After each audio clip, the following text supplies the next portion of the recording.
Portanto, se existe alguma exortação em Cristo, alguma consolação de amor, alguma comunhão do Espírito, se há profundo afeto, sentimento de compaixão, então completem a minha alegria, tendo o mesmo modo de pensar, tendo o mesmo amor e sendo unidos de alma e mente.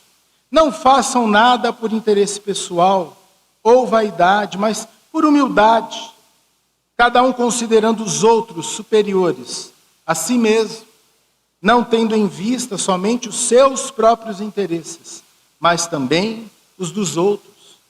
Tenham entre vocês o mesmo modo de pensar de Cristo Jesus, que mesmo existindo na forma de Deus, não considerou o ser igual a Deus algo que deveria ser retido a qualquer custo. Pelo contrário, ele se esvaziou, assumindo a forma de servo, tornando-se semelhante aos seres humanos, reconhecido em figura humana. Ele se humilhou, tornando-se obediente até a morte, morte de cruz. Por isso também Deus o exaltou sobremaneira e lhe deu o nome que está acima de todo o nome, para que ao nome de Jesus se dobre todo o joelho, nos céus, na terra e debaixo da terra. Toda língua confesse que Jesus Cristo é Senhor, para a glória de Deus o Pai. Amém. Feche os seus olhos. Senhor, nós estamos diante da Tua palavra, celebrando a ressurreição de Cristo Jesus. Que em nós, ó Deus, haja o mesmo modo de pensar de Cristo Jesus. Que as nossas vidas, Senhor, possam, ó Deus, refletir esta maravilhosa realidade, ó Deus, da vitória que o Senhor obteve sobre a morte. Nós te louvamos, ó Deus, engrandecemos o Senhor, porque estamos aqui e só podemos celebrar, ó Deus, este culto, pela Tua graça, pelo Teu amor, pela Tua misericórdia, Deus. E que nesta manhã, a explicação, ó Deus, da Tua palavra, a aplicação da Tua palavra venha ao encontro das nossas necessidades. Assim nós oramos em nome de Jesus. Amém. Louvado seja o nosso Deus. Igreja, o convite dessa manhã é um convite simples, é um convite direto, é um convite prático, para que nós sejamos como Cristo, tenhamos a mesma forma de pensar do nosso Senhor. Esse foi o desafio que Paulo disse ali, que Paulo fez ali aos Filipenses, no capítulo 1, versículo 27. Que vocês vivam de maneira digna o Evangelho, lutando pela fé do Evangelho, com o mesmo espírito, com a mesma alma, com a mesma intenção. Isso nos faz ser igreja, e isso é o nosso desafio. Ali os filipenses tinham inúmeros adversários que ali concorriam com a comunhão daquela igreja. Primeiramente os romanos. Ali a cidade de Filipos era uma colônia romana dos veteranos, chamada também a mini-Roma. E ali, com certeza, eles tinham a indisposição dos romanos que prestavam culto ao imperador. E eles, ali como igreja, tinham que enfrentar, encarar essa arbitrariedade ali deste culto, dessa indisposição com os moradores locais. Também, outro inimigo da comunhão ali e da expansão do evangelho na cidade de Filipos eram os judeus, que de fato eram falsos mestres, que queriam implantar um cristianismo moldado ali na lei, moldado ali nas antigas regras do judaísmo. Eles tinham que lutar contra isso também, lutar contra os falsos crentes, pessoas que professavam a fé em Jesus Cristo, mas não viviam de acordo, não viviam de maneira digna do Evangelho. De fato, a igreja do Senhor sempre teve ameaças internas e ameaças externas. Sempre a igreja de Cristo precisou lutar ali contra ameaças doutrinárias, contra as perseguições. Mas a igreja de Filipos era uma igreja de grandes virtudes. E por mais que tenham esses riscos, essas lutas, esta carta é chamada Carta da Alegria. Havia ali muitas razões para Paulo se alegrar com esses irmãos. 10 anos antes, Paulo fundou esta igreja, conforme o relato de Atos, capítulo 16. Não sem luta, não sem batalhas ali, mas Paulo e Silas, ali a equipe missionária, implantou o evangelho naquela cidade. Tempos depois, uma década depois, ele recebe, Paulo estava na prisão, ele recebe notícias ali de Epafrodito, que ele diz aqui no capítulo 2, meu companheiro de lutas.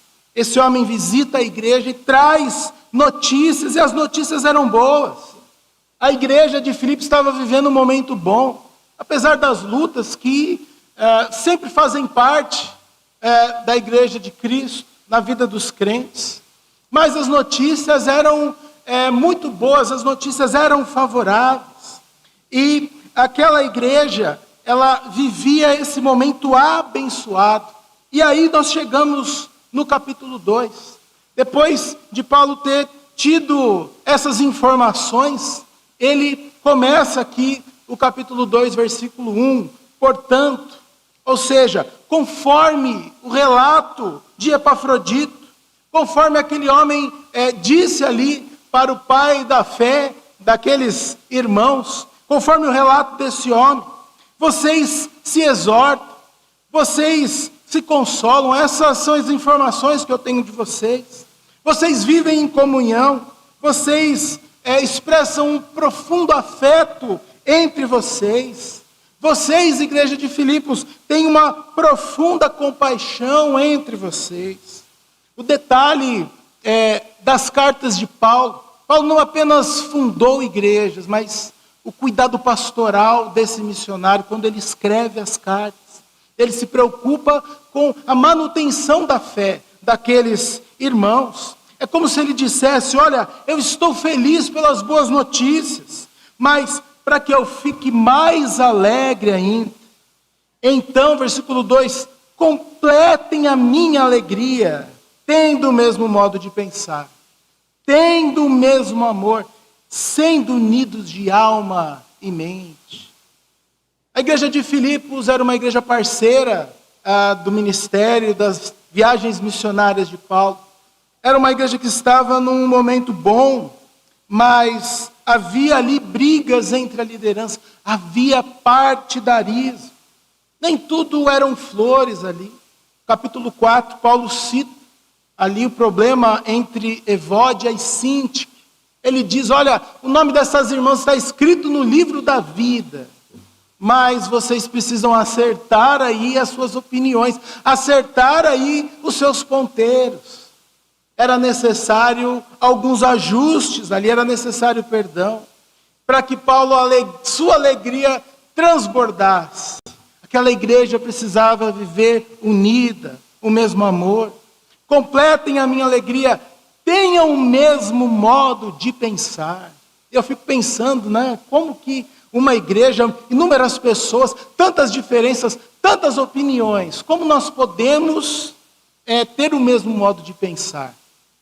É lógico que vamos expressar opiniões diferentes, visões diferentes, mas o significado desse texto é que nós devemos querer e desejar aquilo que é essencial para a vida cristã, aquilo que é essencial diante da fé, diante das palavras do Senhor Jesus. Uma igreja que vive em amor, uma igreja que vive unidos de alma e mente, ou seja, uma igreja que caminha para o mesmo lado, uma igreja que vive a plenitude do Espírito Santo. Vamos aqui entender o raciocínio de Paulo. Olha, as notícias são boas, estou alegre com a igreja, louvado seja Deus por esse momento bom, mas completem a minha alegria por meio de 3 atitudes. E vocês, versículo 3, Não façam nada por interesse pessoal ou por vaidade, mas por humildade, cada um considerando os outros superiores a si mesmos. Ou seja, o que impede a comunhão na igreja de Cristo? Interesse pessoal. Havia partidarismo ali naquela igreja, a vaidade, ou até mesmo o não considerar os outros superiores a nós mesmos. Meus irmãos, nós precisamos, vez ou outra, checar isso no nosso coração. Como está? Qual é a nossa motivação? Porque às vezes queremos fazer a coisa certa, mas a motivação do nosso coração, a nossa natureza pecaminosa, inclinada para o que é mal, às vezes a nossa motivação não é a motivação certa. Eu digo isso porque nós vemos no nosso tempo muitas igrejas se dividindo. Na história, nós vemos inúmeras igrejas que foram divididas não por cismas teológicos ou opiniões divergentes ali a respeito de um determinado ponto das Escrituras, mas igrejas foram divididas por conta de interesses, por conta de vaidade, por orgulho. Pessoas que quiseram ali aparecer, quiseram ali fazer as coisas do seu jeito, não consideraram os outros superiores a si mesmos. O nosso alvo, baseado no exemplo de Cristo, é o bem do nosso irmão, é o crescimento do nosso irmão, é olhar para o nosso irmão no pensar coletivo, não de forma egoísta. Precisamos checar isso nos nossos corações. Precisamos entender que a raiz da desunião, a raiz daquilo que joga contra a comunhão é a arrogância, é o egoísmo, é a presunção, é a vaidade. Não tendo em vista, versículo 4, somente os seus próprios interesses, mas também o interesse dos outros. Paulo nos ensina que é necessário nos humilhar, renunciar, buscando o interesse do outro, não apenas o nosso bem-estar ou as nossas opiniões. E para ilustrar isso, Paulo, um dos textos mais belos aqui do Novo Testamento, ele olha para a grandeza da humildade de Cristo.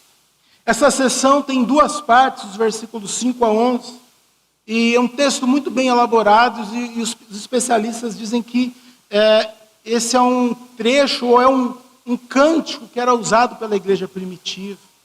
Um texto que fala da humilhação de Cristo, que fala da exaltação de Cristo. A referência, igreja, para a nossa comunhão, para as nossas programações, para a nossa vida, para as nossas decisões. A referência para o equilíbrio, para a cura da comunhão da igreja, é a pessoa de Cristo. E ele começa no versículo 5.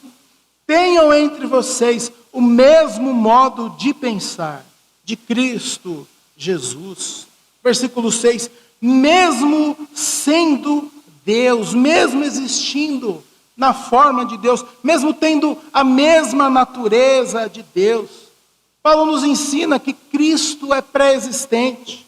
Desde a eternidade, Ele é um com Deus. Na sua encarnação, de maneira voluntária, de maneira espontânea, Ele vem ao nosso encontro, Ele vem para nos salvar, para que a obra da salvação fosse consumada, igreja. Cristo não considerou a sua glória, não considerou a sua posição como algo que deveria se apegar, reter a todo custo. Ou seja, os seus privilégios, por um momento, o Senhor Jesus abriu mão deles. E o versículo 7 revela 4 atitudes. O nosso Senhor, Ele se esvaziou, ao invés de se agarrar à sua glória. Eu fico imaginando, comparando, infinitamente menor, nós nos apegando às coisas que nós temos, ou ao nada que nós temos. O Senhor Jesus, Ele é esse exemplo, que abriu mão da sua glória, mas para que fique bem claro, o Senhor não se esvaziou da sua divindade, o Senhor não se esvaziou dos seus atributos, apenas momentaneamente da sua glória, da sua posição. E em segundo lugar, tomou a natureza de servo. E a palavra servo é a palavra escravo. Ele foi escravo do Senhor. E em terceiro, assumiu a natureza humana. E quando o texto diz semelhante, quer dizer exatamente homem.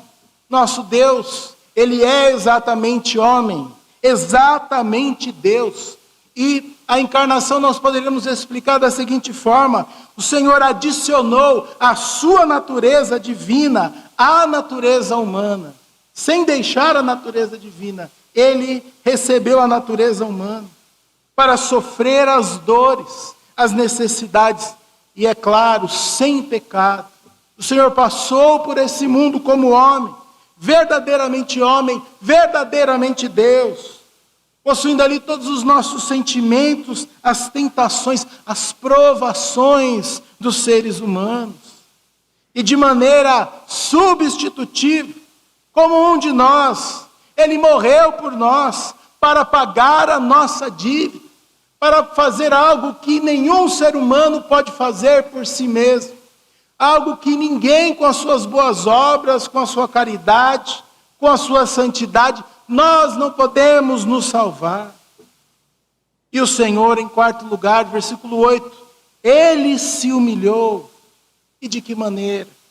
Obedecendo, até o ponto de morrer. E não foi qualquer morte, não foi uma morte simples, mas, você sabe, uma morte com requintes de crueldade. O tipo mais doloroso, mais vergonhoso que os homens podem ver. Sêneca, o filósofo ali da época, que havia presenciado este fato, com a condenação ali, através da crucificação, ele disse: qualquer condenado à morte prefere morrer antes de ser pregado a uma cruz. Qualquer outro tipo de morte seria mais viável, seria menos desumano. Meus irmãos, sendo Deus, o nosso Senhor, digno de toda honra, de toda glória, abre mão de tudo isso, adiciona a si a natureza humana para nos redimir.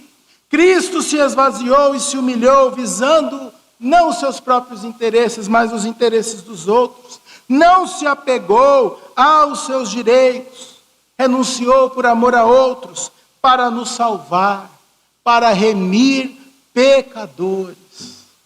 Esta é a história da crucificação. Esse é o objetivo do nosso Deus. Os versículos 9 a 11 fala sobre a recompensa da humilhação de Cristo. Ou seja, a primeira parte, a humilhação, e a segunda parte, a exaltação. E estamos aqui no versículo 9.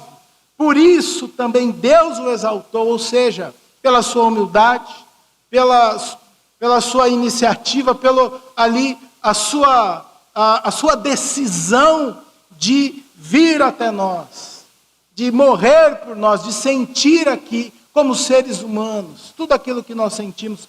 Por isso, pela sua obediência, Deus o exaltou. Por isso Deus o exaltou, não apenas o ressuscitou, mas dá ao Filho a mais alta honra. E nós precisamos nos lembrar que quando nós terminamos a nossa oração, como nós a terminamos?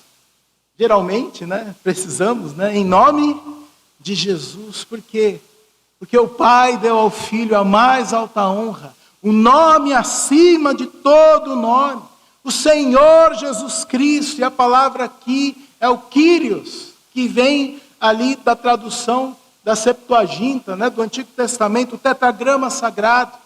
Yahvé é traduzido pelo Kyrios, ou seja, Deus deu o nome Senhor para o seu Filho, acima de todos os seres vivos, acima de todos os anjos, acima de todas as criaturas.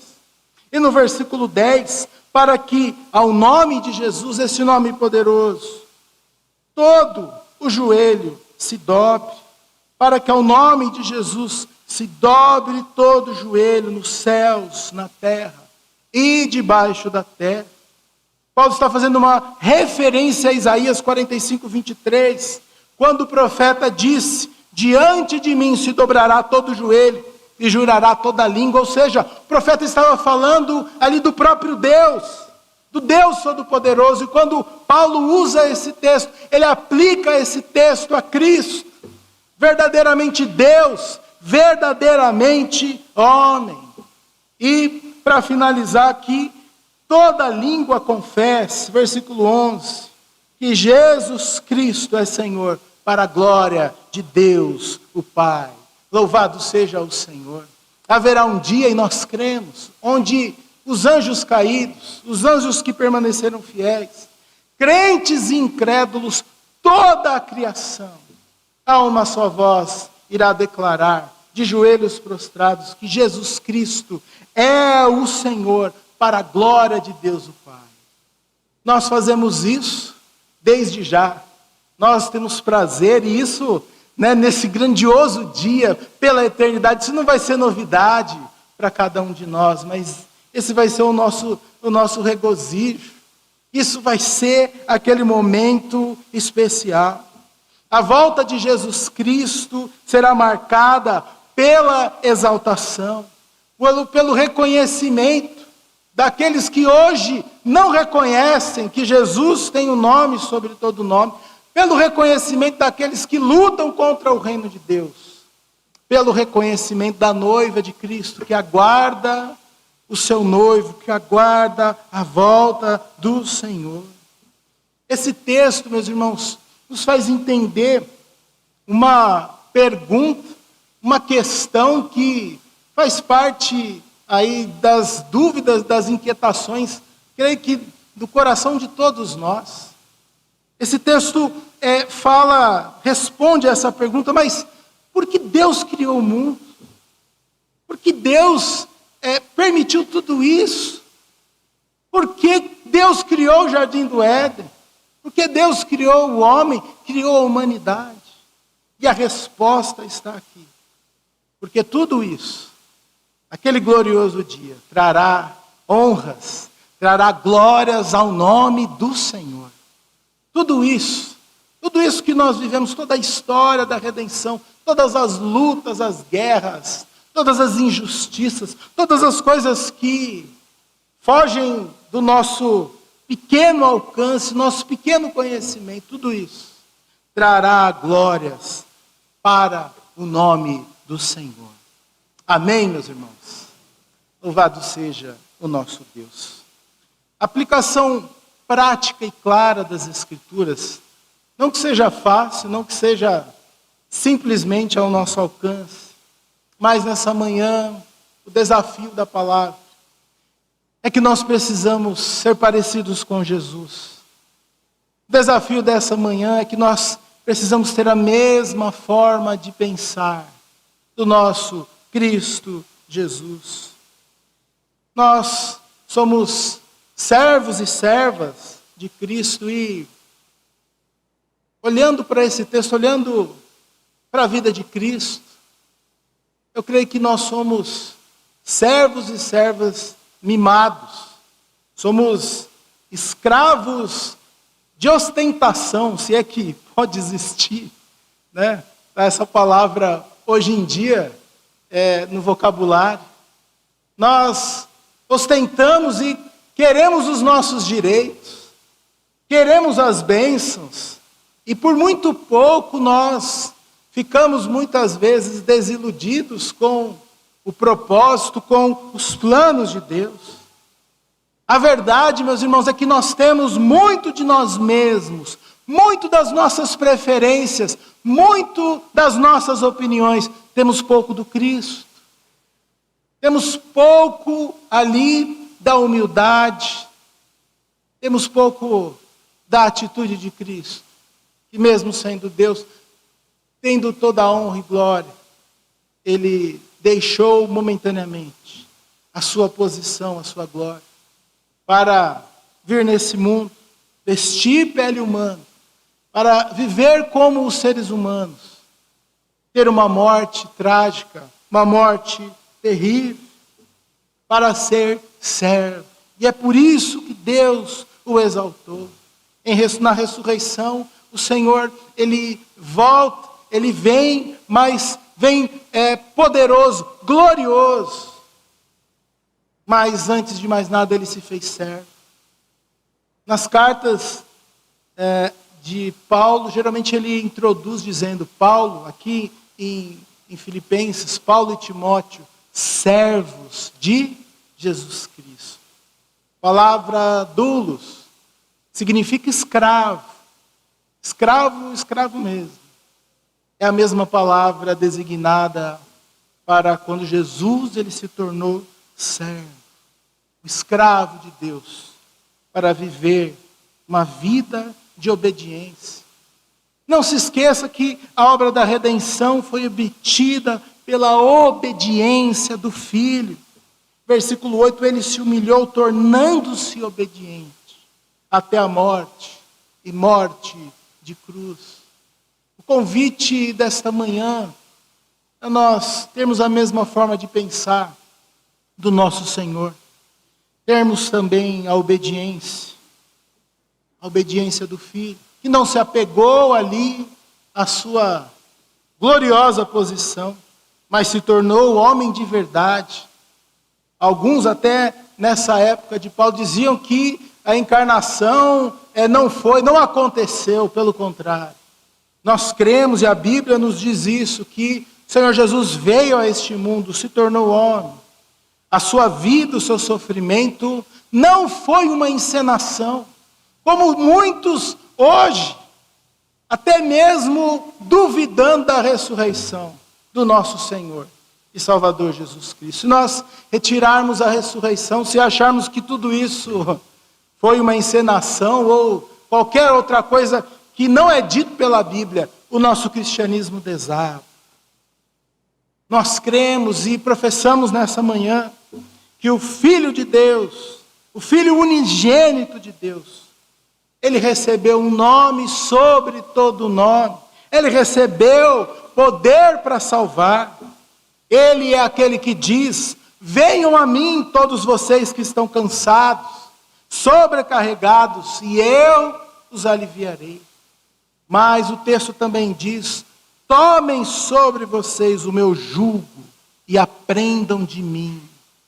Temos muito o que aprender. Temos muito o que nos esvaziarmos nesta manhã, igreja. Temos muito de nós mesmos, pouco do Cristo. Tenhamos entre nós essa forma de pensar celestial, deixando de lado as motivações erradas, o interesse pessoal, a vaidade, considerar a si mesmo melhor do que os outros, mas que possamos beber dessa fonte da humildade, seja aqui na igreja, seja nos nossos lares, seja nas nossas relações, que possamos viver como Cristo, porque sob a ótica da cruz, as nossas diferenças são resolvidas. Sob a ótica da cruz, os nossos problemas, eles são minimizados. E que essa graça inunde os nossos corações. O Senhor morreu, Ele ressuscitou, Ele vive. Ele se tornou servo por amor de nós. Não qualquer servo, mas um servo sofredor. De acordo com Isaías, capítulo 53, gostaria que nós nos levantássemos e lêssemos livro do profeta Isaías, capítulo 53.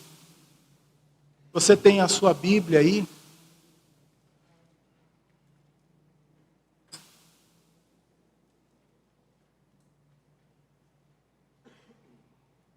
Todos juntos, Isaías 53. Quem creu em nossa pregação? Todos juntos? Quem creu em nossa pregação? E a quem foi revelado o braço do Senhor? Porque foi subindo como um renovo diante dele, e como raiz de uma terra seca. Não tinha boa aparência, nem formosura. Olhamos para ele, mas não havia nenhuma beleza que nos agradasse. Era desprezado, mais rejeitado entre os homens, homem de dores e que sabe o que é padecer, e como um de quem os homens escondem o rosto, era desprezado, e dele não fizemos caso. Certamente ele tomou sobre si as nossas enfermidades, as nossas dores levou sobre si, e nós o considerávamos como aflito, ferido de Deus e oprimido. Mas ele foi traspassado por causa das nossas transgressões, esmagado por causa das nossas iniquidades. O castigo que nos traz a paz estava sobre ele, e pelas suas feridas fomos sarados. Todos nós andávamos desgarrados como ovelhas, cada um se desviava pelo seu próprio caminho, mas o Senhor fez cair sobre ele a iniquidade de todos nós. Ele foi oprimido e humilhado, mas não abriu a boca.